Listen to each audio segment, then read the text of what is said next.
Well, good morning again, and welcome to the 2016 Board of Directors meeting.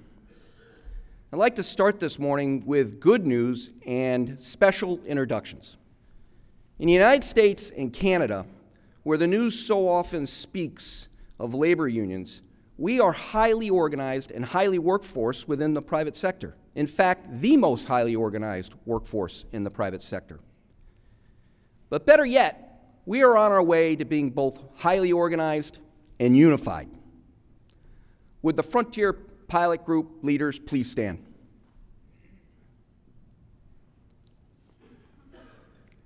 I know I surprised you, but thanks for standing up, guys.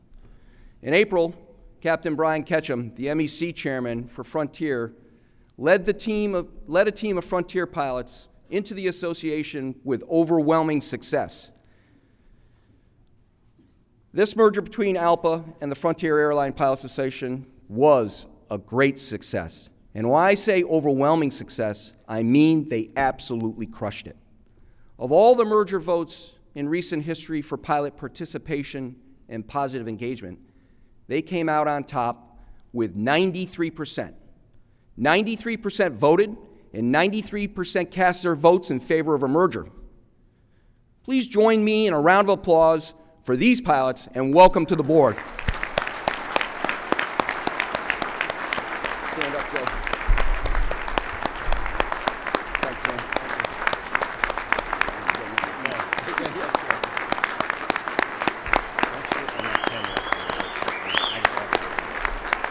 Thanks, man. That would have been bad.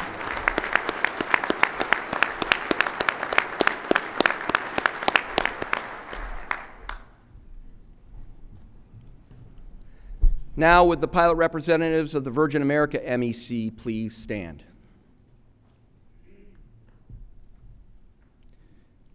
Led by Captain Joe Youngerman, the Virgin America pilots had an extremely successful organizing drive in 2015, with 75% of the vote for ALPA representation, one of the highest in ALPA's history. The organizing committee assisted in collecting the cards in less than 45 days. One of the shortest periods in ALPA's history. In the time they've been ALPA members, Virgin America pilots have found themselves not only in negotiations, but also in an impending merger with the Alaska Airlines pilots. The Alaska and Virgin America MECs hope to approve a transition process agreement very soon. The TPA will lay the foundation to secure a joint agreement and an integrated seniority list. Joe, VX leaders, thank you for making us stronger, and welcome to the Board of Directors.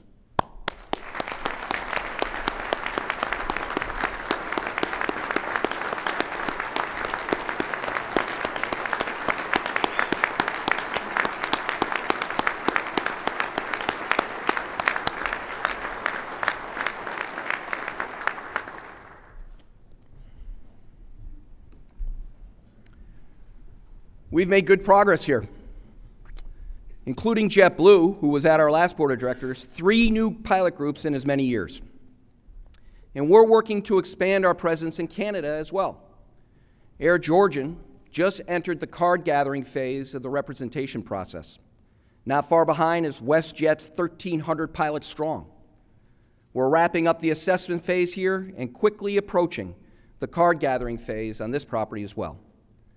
Captain Rob McFadden and Tim Perry, some of the organizing committee leaders, are with us today. Will you please be stand and recognized by the Board of Directors?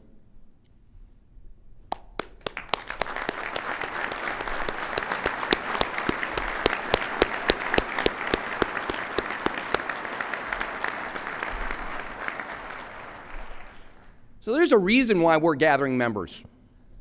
We are stronger and more powerful than ever before in our 85-year history. We are the leaders among all airline pilot associations across the world. We are the organization that accepts the never-ending challenges to protect our members and our industry. We are ALPA, and we are the guardians of this profession. Roll the video, please.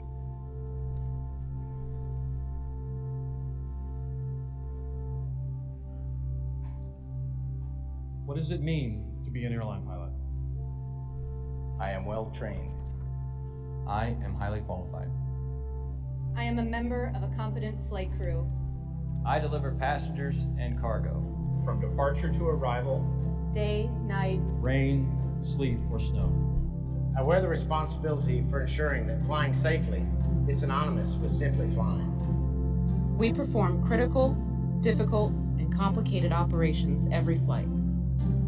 and although we make it look easy, we know it isn't. I ensure your grandchild, Your child, your spouse, your parent, Your soldier, gets to his or her destination safely.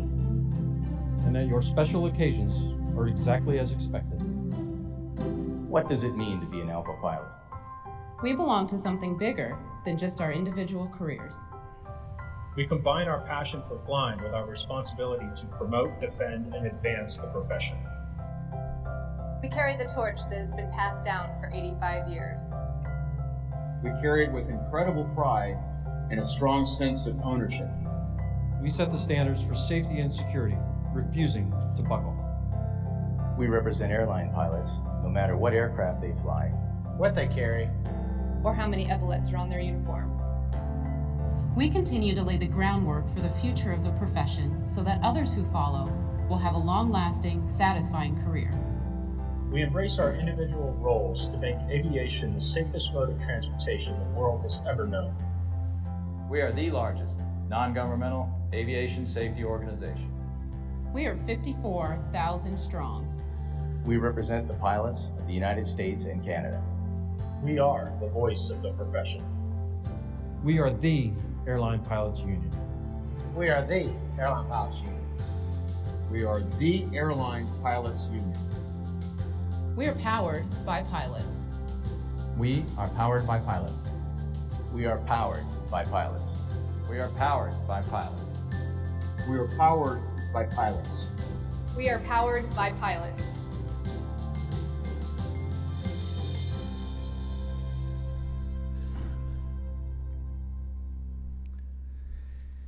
And we aspire to be more, to prevail on open aviation safety, pilot assistance, and security issues, to prevail in collective bargaining with better agreements and firm enforcement, to secure the future of the profession, prevailing no matter when or no matter how it is challenged, to expand on our organizing successes, bringing even more pilot groups into ALPA.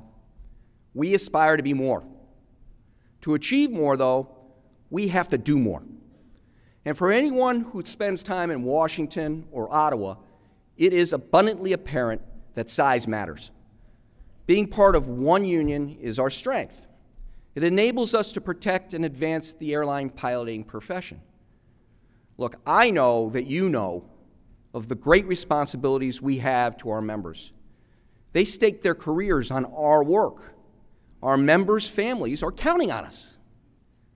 Now, we may all have different ideas on how we get from point A to point B. That's okay.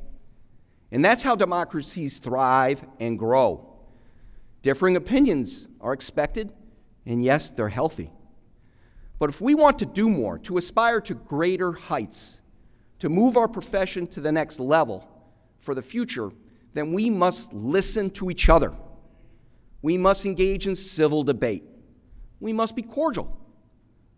Respect one another. Respect our ideas. Respect our perspectives and how our experiences and diversity have shaped our opinions. Look, I'm a true believer in our process. I know it can be painful. I know it can be slow. I know it requires very difficult compromise. And I know it can try our patience. I know it can be frustrating.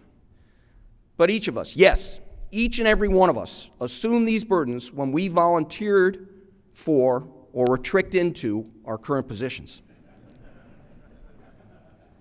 As leaders of this association, we must embrace our process, including all of its challenges, because it is essential to our success. I trust our system of governance because I trust democracy and I trust you. I know our system has the capacity to bring about change. Our democracy is the path towards that success, as is our commitment to collective action, which is needed to move the entire industry forward. okay? Collective action and collective bargaining. That's the very epitome of building on other success to further our profession. It's called pattern bargaining, and for many, we're currently in an upcycle. The United Pilots took a step forward, and now the Delta Pilots' industry-leading tentative agreement has the potential to raise the bar again. If Delta's TA passes, then United snaps up. Automatic pattern bargaining. What a concept. That's how it's done. But old-fashioned unity, grit, determination, and member engagement is still a component for many negotiations, even in good times. And we're seeing that today. In the past 2 years, ALPA pilots have reached 19 tentative agreements, and our pilot members have ratified 14 of those agreements. That number will soon be 15, I hope, as WSEA pilots are voting on the latest tentative agreement right now. In fact, their vote closes tomorrow morning. WSEA pilots secured a new 3-year agreement with modest pay increases. It also increased per diems by 40% and increased their paid time off program. Just about all of our 31 airlines are in some form of bargaining. Our work at the table continues even while this board meets.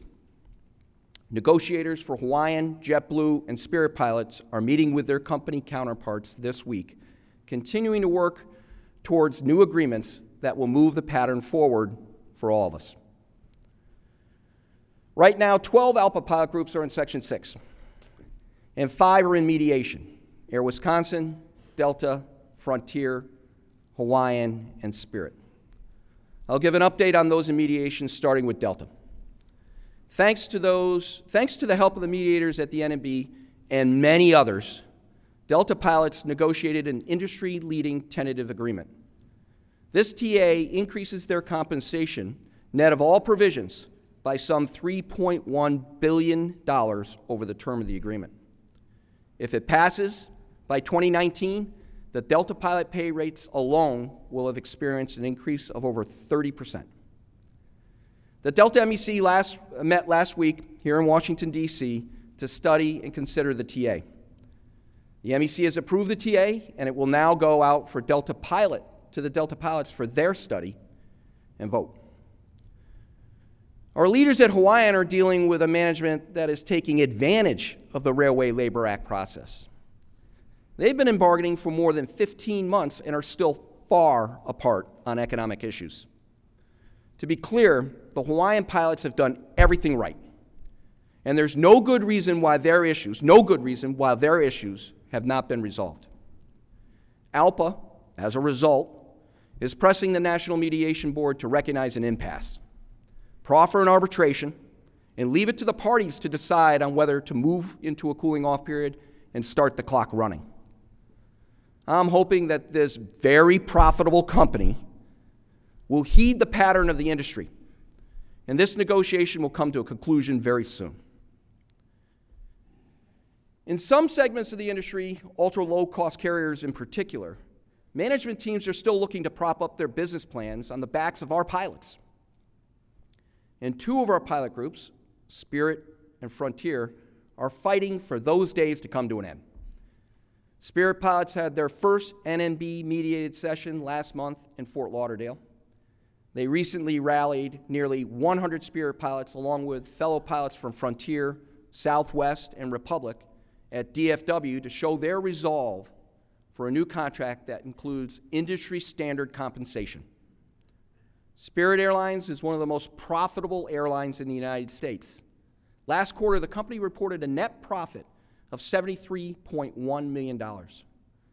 Meanwhile, the Spirit Airlines pilots' total compensation is less than half of their peers. We're cautiously hopeful that their mediation session this week will move negotiations along without delay. Frontier pilots also recently entered mediation. Frontier management refuses to offer industry standard terms while the airline is making record profits. We're grateful that the NMB has assigned a mediator, and we expect the 2 parties will start to make real progress towards a deal. Also in mediation is Air Wisconsin, and they're trying to close in on a deal. But that airline isn't like the mainlines or even like the ultra-low-cost carriers. Air Wisconsin is not making a lot of money, and their only customer, American Airlines, hasn't picked up flying past February of 2018. The Air Wisconsin pilots have moved from a sunrise or sunset campaign to an SOS campaign, while trying to reach a deal in mediated Section 6 after 5 years of negotiating. Several in the fee for departure segment continue to work for carriers that struggle financially. However, we are seeing some real signs of improvement. Some of these airlines are finally starting to realize that they must offer more compensation and additional career opportunities to attract the highly skilled pilots our profession demands. I want to highlight a few examples of MECs that never miss an opportunity to achieve improvements for their pilots. Back in 2013, Endeavor found itself in bankruptcy, on the cusp of liquidation. In crisis bargaining, the pilots took concessions in just about every section of the contract.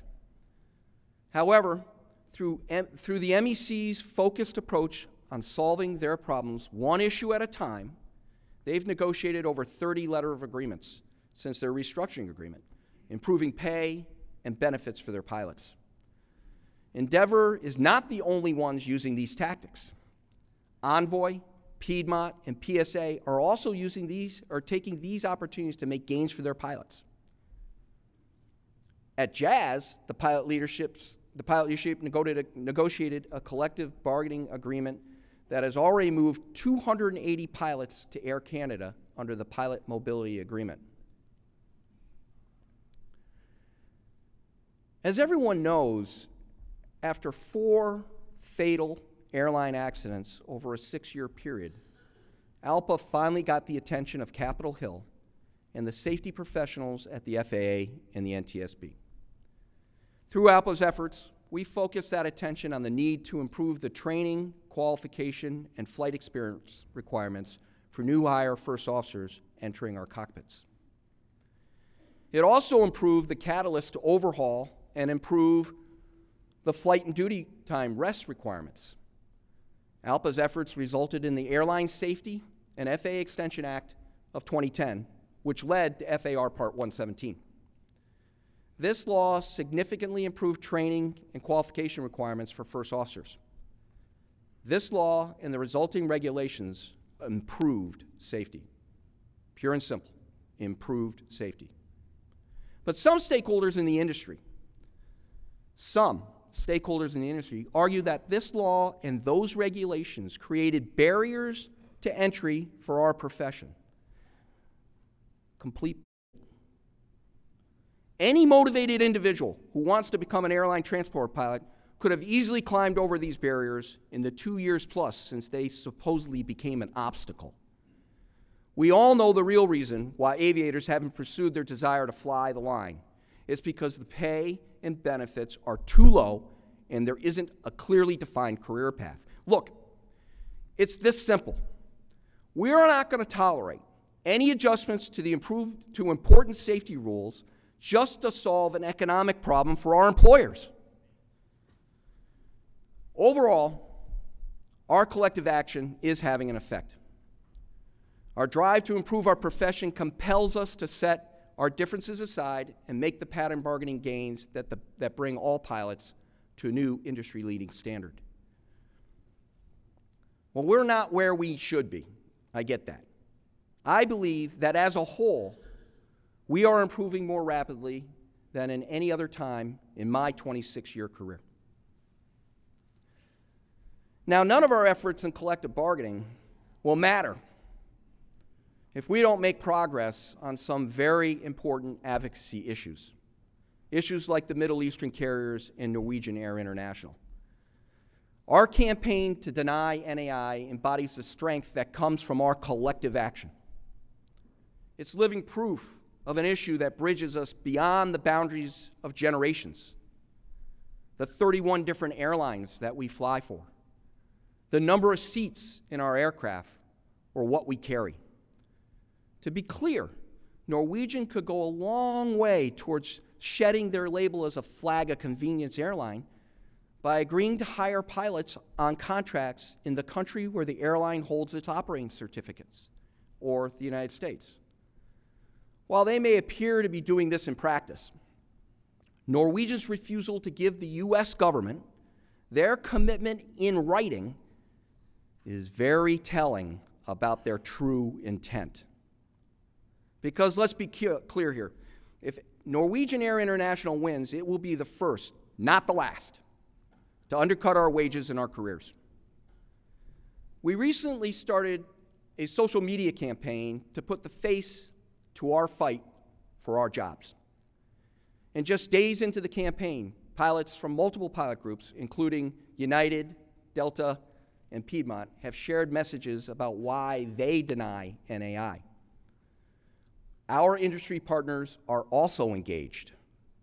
Today, we have two very important leaders in attendance. Ms. Ed Wicken, President of the Transportation Trades Department, and Sarah Nelson, President of the Association of Flight Attendants. Sarah and Ed, would you please stand so we may express our appreciation for your leadership in denying NAI?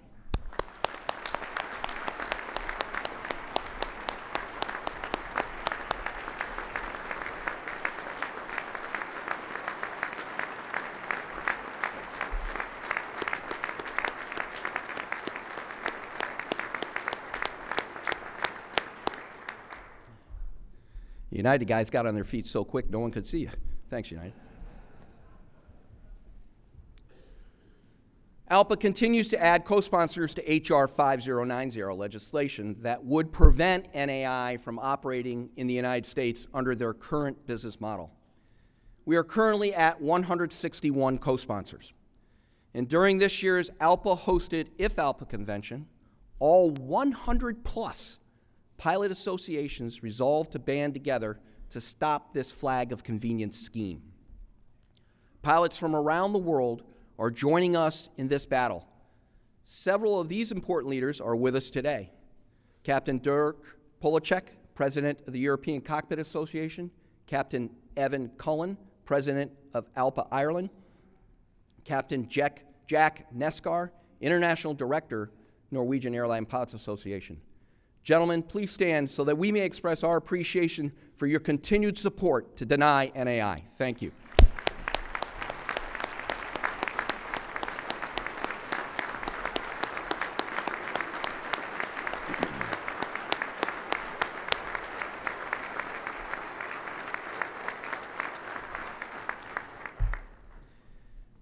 So together, our collective action is speaking with one voice across unions and across the globe. The DOT could make an announcement in a week, a month, or another 2 years. We might lose or win this battle.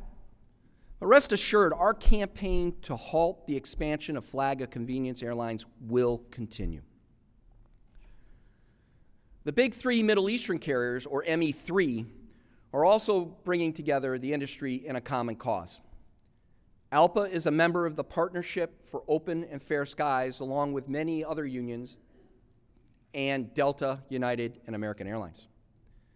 In June, the partnership released additional financial documents that raised the total amount of known subsidies and other benefits received by the three Gulf carriers to nearly $50 billion. That's up from the $42 billion previously. These subsidies are clearly distorting the marketplace. In 2016 alone, United and Delta both canceled once viable routes to Dubai due to the overcapacity caused by the subsidy-fueled Gulf carrier growth. We all know that these subsidies violate the open skies agreements between our nations and are threatening American workers and the U.S. aviation industry as a whole. Whether this administration gives us the support we need or not, we will expand our efforts to stem the ME3 expansion in the next administration, no matter who wins this election. And we won't stop until our government restores a level playing field.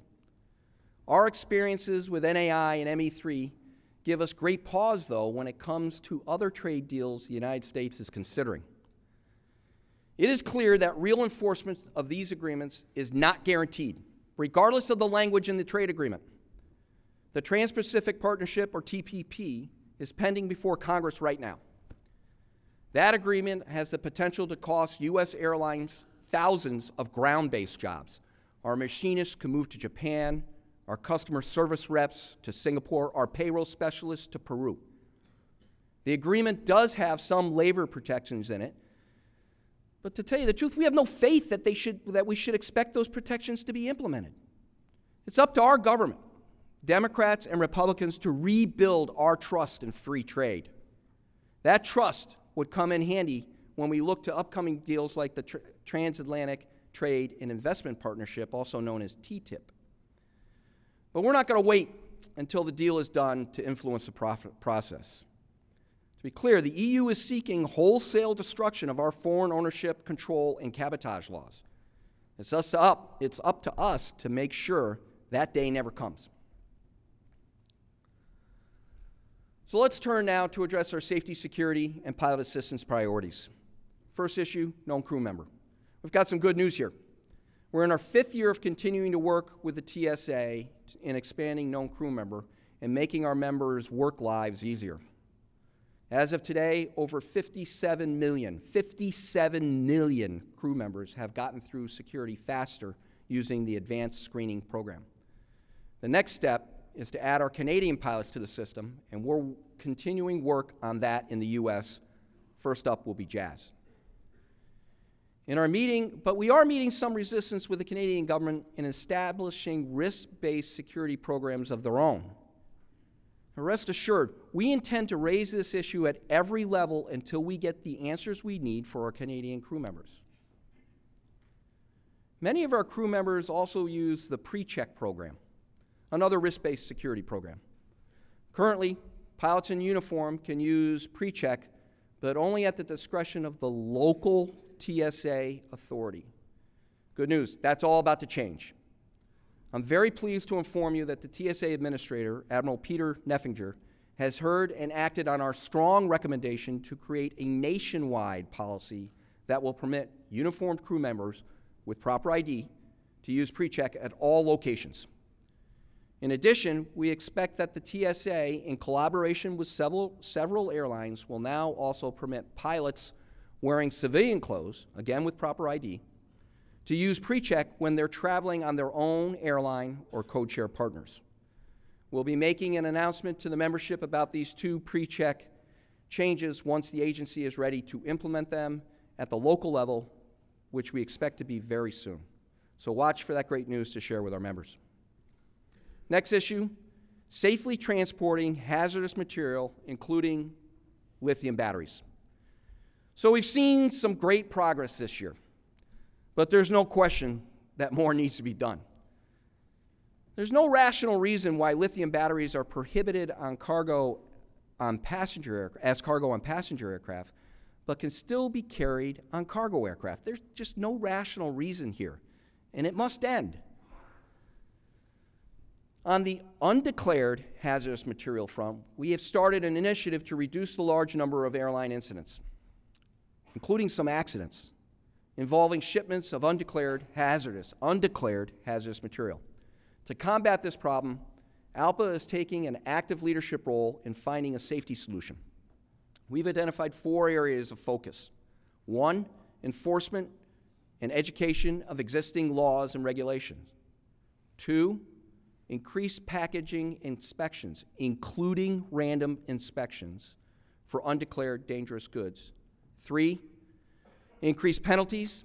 And 4, strengthened international rules and guidelines. And we need your help in all these areas. At this meeting, I urge Delegate Committee 3 members to consider this a priority item. With our collective resolve, we will be successful. We will not rest until shipments of hazardous materials, including lithium batteries, are safe for air transport. Next issue, unmanned aircraft systems. Out of nearly 400 organizations that applied for appointment to the Drone Advisory Committee, the FAA invited ALPA and 34 others to participate. I represent the association on the committee, which had its first meeting last month. The good news is all of the committee members, all of them, unanimously agreed that safety must be the top priority for this new segment of our community. Earlier this summer, the FAA released its new rules for small UAS. They include some good safety improvements, but we want the FAA to have more authority to regulate all small UAS. Currently, and we know this, our largest exposure is to the hobby and recreational user, not to the commercial operators. We have to find a way to change this, and we will be working with the next Congress to effect a change. Next issue, flight time, duty time. Canada's new government has advanced flight time, duty time regulations. And thanks to the hard work of the Canada Board, these important science-based rules will soon cover most of our Canadian members. Now, I say most because we oppose details in the implementation guidelines that would separate commuter airlines and air taxis into longer implementation timeframes. In the United States, we continue to push for science-based flight and duty rules for all cargo operations. We can't say this enough. Pilot is a pilot, fatigue is fatigue. It is really just that simple. Next issue, the FFDO program. We've seen progress in that this year we didn't have to fight for funding as we have in past years. However, we did discover another administrative hurdle. Now, the program leads cannot spend all the money allocated for the program. It's another item we're pushing the TSA on because that's money we fought hard to include for FFDOs, who pay out of their own pockets to serve as the last line of defense. Moving on to pilot assistance programs, which are absolutely critical in maintaining our pilots' health. We started an initiative to expand on the successful programs at Delta and FedEx to give all members easy access to the complete, this is all members, easy access to the complete suite of ALPA pilot assistance programs. Also, we're continuing our efforts to expand AME authority for special issuance medical certification. This will help speed the return of many of our members to the cockpit. Finally, for safety, security, and pilot assistance, an upcoming issue is the FAA reauthorization. Back in July, the President signed a bill that extended the FAA's reauthorization through September of 2017. The extension did address some aviation security initiatives, but one area that is long overdue is attention to the deployment of secondary barriers. Both the House and the Senate FAA reauthorization bills included language to mandate secondary barriers on all new commercial passenger aircraft. So we've got friends on Capitol Hill who are supporting this needed layer of security, but we're going to have to get more. We need more supporters. We need more supporters behind us to press this issue. And we will double down to be successful in the 2017 FAA reauthorization efforts. Through collective action, we'll be right back advocating for our safety and security priorities when the new government takes the helm. We'll continue our 85-year legacy of making air travel even safer and more secure. And this week, here, together, we'll set a new flight path through our collective action on the strategic plan. It's the guidance we should all turn to when facing our many challenges. In delegate committees, you will learn even more about these issues, threats, and opportunities. And through our democratic process, we'll discuss these issues. And we'll make, and the many approaches we can take towards solutions. As I mentioned earlier in my remarks, it's important that we listen to each other's position with open minds. We'll debate collegially and we'll offer compromises so we reach a consensus on these important issues. I have great trust in the wisdom of this board, and I know that you will steer our association with great care now and into the future. So this is my introduction to the collective action program before you today and throughout this week. Each and every one of us is an elected leader with a duty of acting in the best interests of pilots we represent, of the profession, and as a whole. We are ALPA, and we are the guardians of the piloting profession. Thank you very much.